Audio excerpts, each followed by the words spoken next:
अगर आप RPSC, RSSB, SI या किसी भी राजस्थान भर्ती परीक्षा की तैयारी कर रहे हैं ना, तो मान के चलिए ये वीकली करंट अफेयर्स रिवीजन सीधा आपकी रैंक तय करने वाला है। 4 मई से 10 मई 2026 तक के ऐसे करंट अफेयर्स हम कवर करेंगे जहां से सीधे के सीधे प्रश्न आपकी परीक्षा में टपक सकते हैं। चाहे वो जनगणना 2027 हो, जयपुर मेट्रो हो, राजस्थान रॉयल्स की नई डील हो या फिर स्पोर्ट्स करंट अफेयर्स, सब कुछ आपको इसी एक रिवीजन क्लास में मिलने वाला है। तो नमस्कार साथियों, आप देख रहे हैं रैंक सेतु अकेडमी और आज हम लेकर आ चुके हैं Rajasthan weekly current affairs revision.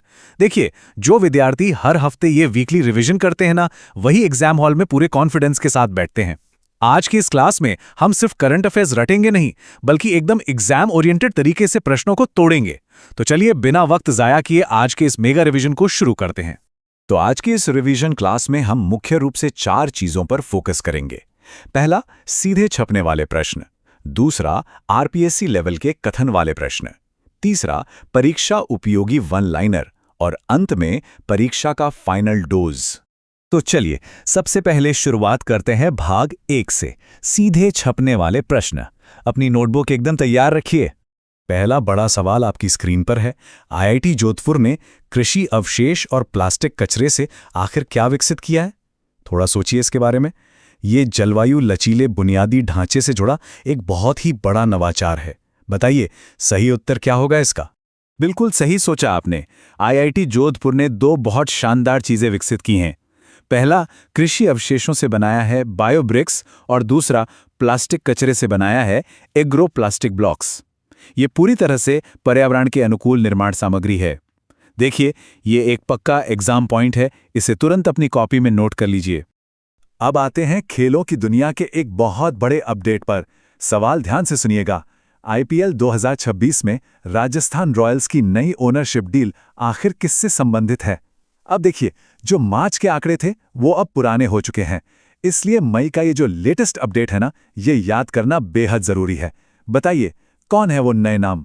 इसका एकदम सटीक उत्तर है मित्तल परिवार, जिसमें लक्ष्मी निवास और आदित्य मित्तल शामिल हैं और इनके साथ में है अदार पूनावाला।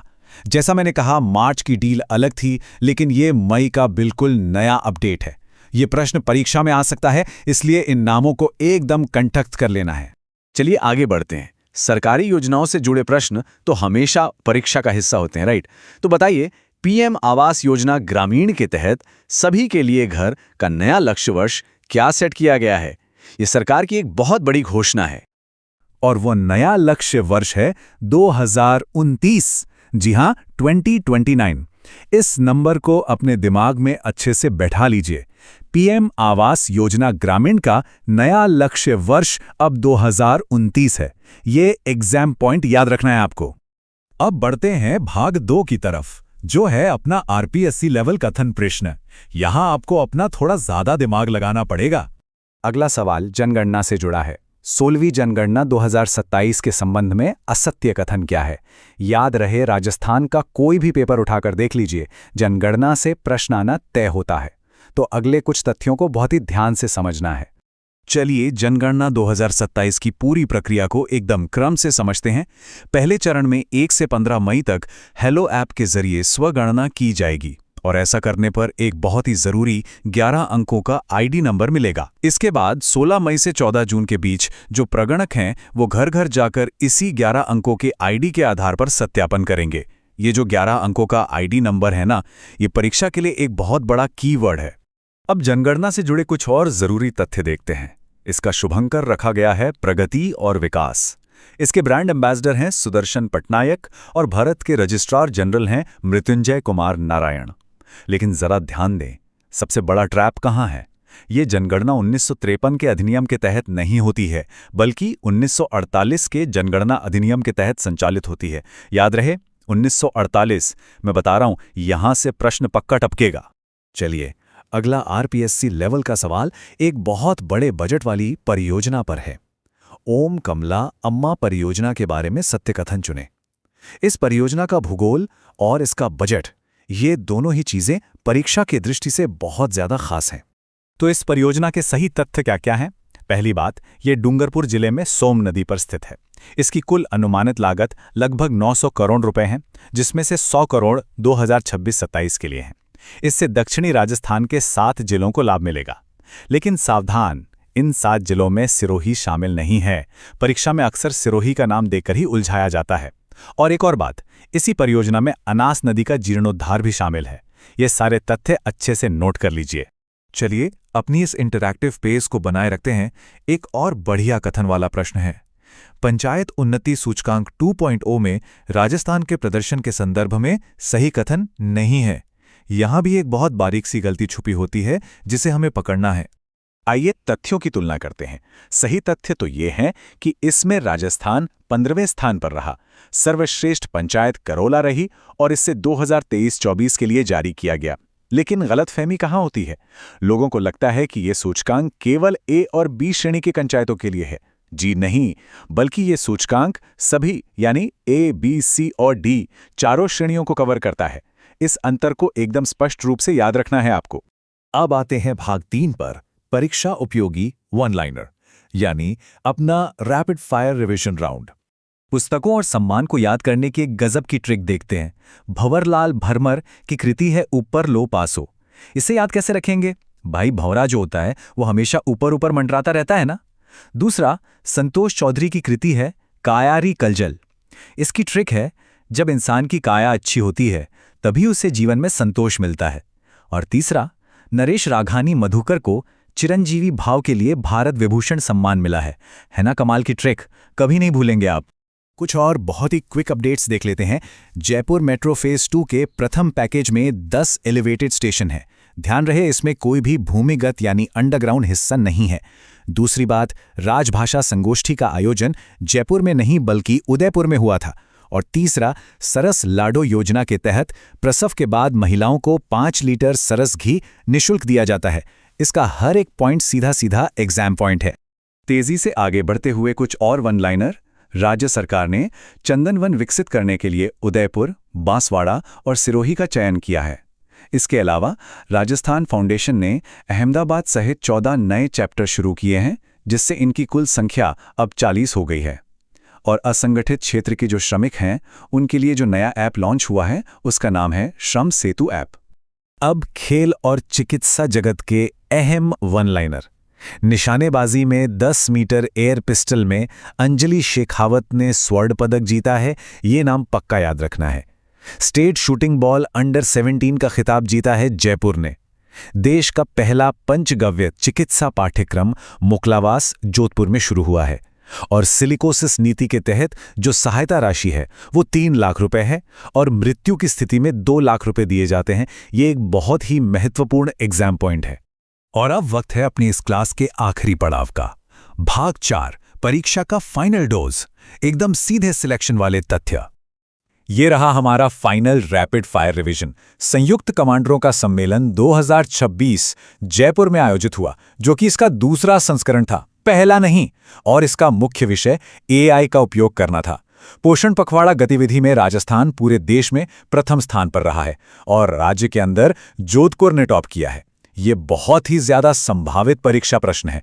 इसके अलावा प्रदेश का सबसे बड़ा 4.9 मेगावाट क्षमता वाला सौर संयंत्र जयपुर के तालाकुंडा की ढाणी में स्थापित हुआ है। नमस्कार एस्पिरेंट्स, रैंक सेतु अकादमी के इस लास्ट मिनट रिवीजन एक्सप्लेनर में बहुत बहुत स्वागत है। एक रिवीजन कंटेंट स्पेशलिस्ट के तौर पर आज हम राजस्थान की आगामी परीक्षाओं के लिए 4 से 10 मई 2026 तक के हाई यील्ड करंट अफेयर्स को पूरी तरह से डिकोड करने वाले हैं। एकदम टू द पॉइंट बात करेंगे, तो चलिए शुरू करते हैं। आज के हमारे इस रिवीजन एक्सप्लेनर का एजेंडा बहुत ही क्रिस्प है। हम पूरे हफ्ते के करंट अफेयर्स को 5 अहम हिस्सों में बांटेंगे। पहला, जनगणना 2027 और प्रमुख नीतियां। दूसरा, तकनीक और मेगा प्रोजेक्ट्स। तीसरा, खेल और चैंपियनशिप्स। चौथा, साहित्य और प्रमुख पुरस्कार। और पांचवा, सुपरफास्ट वन लाइनर तथ्य। तो चलिए पहले सेक्शन से शुरुआत करते हैं। सेक्शन 1, जनगणना 2027 और प्रमुख नीतियां। High probability exam focus. जनगणना, चूंकि संघ सूची का विषय है इसलिए यहां से सवाल बनने के चांसेस सबसे ज्यादा हैं। 2027 की 16वीं जनगणना के लिए इन 3 अलग अलग फेजेस को तो बिल्कुल रट लेना है। पहला फेज है 1 से 15 मई 2026 तक, जिसमें स्वगणना होगी। दूसरा, 16 मई से 14 जून 2026 तक मकानों की लिस्टिंग की जाएगी। और तीसरा फेज है फरवरी 2027, जब फाइनल जनसंख्या गणना होगी। एकदम क्लियर कट टाइमलाइन है ये। अब देखिए, यहाँ जो सबसे बड़ा डिजिटल बदलाव हुआ है ना, वो सीधा सीधा मल्टीपल चॉइस सवालों के लिए एक ट्रैप बन सकता है। स्वगणना का फ्लो कुछ ऐसा है। पहले HLO ऐप के जरिए सेल्फ रिपोर्टिंग होगी, फिर एक 11 अंकीय पहचान संख्या जनरेट होगी और अंत में घर पर प्रगणक आकर उसे वेरीफाई करेंगे। वो जो 11 अंकों वाला नंबर है ना, उसे दिमाग में अच्छे से बिठा लेना है, क्योंकि यहीं एग्जामिनर फंसा सकता है। इस टेबल को तो अपने मेमोरी में परमानेंट सेव कर लीजिए। 16वीं जनगणना के बारे में ये वो वन लाइनर्स हैं जो एग्जाम में डायरेक्ट हिट करते हैं। शुभंकर हैं प्रगति और विकास, अधिनियम है जनगणना अधिनियम 1948, याद रखिएगा 1953 नहीं। ब्रांड एम्बेसडर सुदर्शन पटनायक हैं और राजस्थान के नोडल अधिकारी विष्णु चरण मलिक हैं। बहुत ही सॉलिड और स्कोरिंग इन्फॉर्मेशन है ये। आगे बढ़ते हैं सिलिकोसिस नीति की तरफ। एग्जाम के प्रेशर में अक्सर इन नंबर्स में कंफ्यूजन हो जाता है, तो चलिए इसे हमेशा के लिए क्लियर कर लेते हैं। जीवित सिलिकोसिस पीड़ितों के लिए वित्तीय सहायता 3 लाख रुपए है, जबकि मृत्यु होने पर 2 लाख रुपए की सहायता दी जाती है। इन दोनों आंकड़ों को बिल्कुल अलग अलग करके याद रखना है। चलिए अब अपने दूसरे सेक्शन की ओर बढ़ते हैं। सेक्शन 2, तकनीक और मेगा प्रोजेक्ट्स, इंफ्रास्ट्रक्चर और इनोवेशन। यहां हम उन बड़े इन्वेस्टमेंट्स की बात करेंगे जो राज्य की तस्वीर बदल रहे हैं। सोम कमला अंबा परियोजना पर एक नजर डालते हैं। डूंगरपुर में सोम नदी पर बन रहे इस प्रोजेक्ट का बजट करीब 900 करोड़ रुपए है और इसमें अनास नदी का जीर्णोद्धार भी शामिल है। लेकिन यहाँ सबसे बड़ा कैच क्या है? वो 7 जिले जिन्हें इसका फायदा मिलेगा, जैसे डूंगरपुर, बांसवाड़ा, उदयपुर वगैरह। लेकिन इसमें सिरोही शामिल नहीं है। इस अपवाद को या कहें एक्सेप्शन को पक्का याद रखना है। और ये देखिए, IIT जोधपुर का ये शानदार इनोवेशन। इन्होंने कृषि अवशेषों और प्लास्टिक कचरे का इस्तेमाल करके बायोब्रिक्स और एग्रोप्लास्टिक ब्लॉक्स बनाए हैं। ये सिर्फ एक इनोवेशन नहीं है, बल्कि क्लाइमेट रेजिलिएंट इंफ्रास्ट्रक्चर की दिशा में एक बहुत बड़ा कदम है। राज्य में सस्टेनेबल प्रोजेक्ट्स का ये एक बेहतरीन उदाहरण है। इन मेगा इंफ्रास्ट्रक्चर अपडेट्स को भी फटाफट मेमोराइज कर लेते हैं। उत्तर भारत का पहला मेगा जिंक पार्क भीलवाड़ा के कांकला में बन रहा है। जयपुर मेट्रो फेज 2 को लेकर ध्यान देना है कि प्रहलादपुरा से पिंजरापोल गौशाला तक के 10 स्टेशनों वाला ये ट्रैक एलिवेटेड है, अंडरग्राउंड नहीं। और चंदन के जंगलों के लिए 3 साइट्स चुनी गई हैं, बांसवाड़ा का झालिया, उदयपुर का बांकी और सिरोही का जनापुरा। अब तेजी से मूव करते हैं हमारे तीसरे सेक्शन पर। सेक्शन 3, खेल और चैंपियनशिप, रीसेंट स्टेट विक्ट्रीज। चलिए देखते हैं किन एथलीट्स ने राज्य का नाम रोशन किया है। मैच द फॉलोइंग वाले सवालों के लिए ये टेबल एक गेम चेंजर है। अंजलि शेखावत ने 21वीं कुमार सुरेंद्र सिंह शूटिंग में 10 मीटर एयर पिस्टल में गोल्ड मेडल जीता है। मंजू चौधरी ने खेलो इंडिया महिला ट्रैक साइकिलिंग में गोल्ड और ब्रॉन्ज दोनों हासिल किए हैं। और Ojaswini Saraswat IGU West Bengal ladies golf की विनर रही हैं। इन नामों और इनके खेलों को एकदम कंठस्थ कर लेना है। एक और बेहद अहम जानकारी, 21 से 22 सितंबर 2026 को तीसरी एशियाई थ्रोबॉल चैंपियनशिप की मेजबानी झुंझुनू करने वाला है। राज्य में होने वाले ऐसे इंटरनेशनल इवेंट्स तो समझ लीजिए एग्जाम के लिए 100% गारंटीड सवाल होते हैं, इसलिए इस वेन्यू को लॉक कर लीजिए। सिलेबस के अगले पड़ाव पर है हमारा चौथा सेक्शन, सेक्शन 4, साहित्य और प्रमुख पुरस्कार, ऑनर्स एंड ऑथर्स। ये हिस्सा तथ्यों से भरा होता है, तो चलिए इसे थोड़ा आसान बनाते हैं। 5वें पोकरमल राजरानी गोयल स्मृति पुरस्कारों को याद रखने की ये ट्रिक बहुत मजेदार है। भंवरलाल भरमर को ऊपर लो पासू के लिए ये मिला है। ट्रिक ये है कि भंवर यानी भौंवरा हमेशा ऊपर मंडराता है और संतोष चौधरी को काया री कलजल के लिए मिला है। इसे ऐसे याद रखिए कि अच्छी काया या सेहत हो तो जीवन में संतोष मिलता है। ये छोटी छोटी ट्रिक्स एग्जाम हॉल में बहुत काम आती हैं। इन प्रमुख मीडिया और साहित्यिक सम्मानों को भी उनके विजेताओं से बिल्कुल सही मैप करना है। भारत विभूषण सम्मान 2026 नरेश रघानी मधुकर को उनकी कृति चिरंजीवी भाव के लिए दिया गया है। देवर्षि नारद जयंती के मीडिया अवार्ड्स की बात करें तो इलेक्ट्रॉनिक मीडिया का सम्मान लखवीर सिंह शेखावत को, डिजिटल मीडिया का राम गोपाल जाट को और प्रिंट मीडिया का सम्मान मदन कलाल को मिला है। एकदम सटीक मैचिंग होनी चाहिए। भामाशाह शिक्षाश्री पुरस्कार में हुए इस पॉलिसी शिफ्ट को ध्यान से देखिए। पहले दान की पात्रता 5 लाख रुपए थी, लेकिन अब इसे घटाकर सिर्फ 1 लाख रुपए कर दिया गया है। ऐसा इसलिए किया गया ताकि शिक्षा के क्षेत्र में ज़्यादा से ज़्यादा लोग डोनेशन के लिए आगे आएं। डेटाबेस सवालों के लिए ये एक बहुत ही सॉलिड पॉइंट है। अब हम पहुंच गए हैं अपने आखिरी चरण में, सेक्शन 5, सुपरफास्ट वन लाइनर तथ्य, रैपिड रिव्यू प्रोटोकॉल। एकदम स्पीड में क्रूशियल फैक्ट्स को कवर करेंगे। राजस्थान फाउंडेशन चैप्टर्स के इस डोनट चार्ट को देखिए। हाल ही में जो विस्तार हुआ है उसके बाद अब कुल चैप्टर्स की संख्या एग्जैक्ट 40 हो गई है। 26 चैप्टर्स पहले से थे और 40 नए जोड़े गए हैं, जिनमें हैदराबाद और अहमदाबाद के नए लॉन्च भी शामिल हैं। एग्जाम के लिए ये 40 का फिगर ही सबसे बड़ा टेकअवे है। इन ज्योग्राफिकल आइडेंटिफायर्स को तो बिल्कुल रडार पे रखना है। जैसलमेर में 366 हेक्टेयर की ओरन भूमि आरक्षित की गई है। जयपुर के तालाकुंडा की ढाणी में 4.9 मेगावाट का सोलर प्लांट लगा है। जोधपुर के मोकलावास में पंचगव्य चिकित्सा पाठ्यक्रम शुरू हुआ है। जोधपुर में ही पहला मारवाड़ डोमेस्टिक ट्रैवल मार्ट हुआ और जयपुर एयरपोर्ट बन गया है वाटर पॉजिटिव एयरपोर्ट। 133.19%।